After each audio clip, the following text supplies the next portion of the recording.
So Nepal, the country of mountains squeezed in between India and China, did it. Well, Gen Z did it.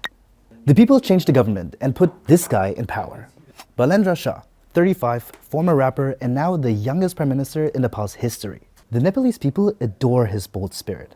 In his song Sacrifice, he exposes corruption, mocking the greedy officials who live in luxury while the city's infrastructure falls apart. When he was the mayor of Kathmandu, his unapologetic leadership was all about that show up and solve energy, ditching the paperwork for radical execution. But besides all the trouble at home, the outside influence can't be ignored either. The country is landlocked between these two giants, and they aren't always easy to deal with. Historically, Nepal has always followed a non-aligned foreign policy, basically being friendly with both China and India, while staying independent. But why do they have to stay besties? Simple, because it's pretty economically dependent on India, especially for oil. Virtually all of it comes from there. Plus, India accounts for roughly 60% of Nepal's imports and over 80% of its exports. And what about China?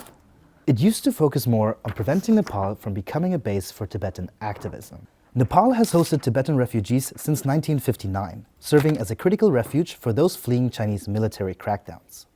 China's move in Nepal has leveled up from simple border control to an economic overhaul. Now it's roping Kathmandu into its Belt and Road initiative. And as both China and India increase their influence on the world stage, their rivalry is heating up. Nepal just happens to be the unlucky one squeezed in between.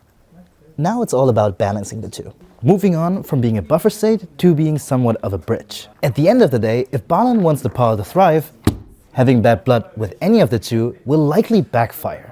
So let's see how he'll perform on the big stage.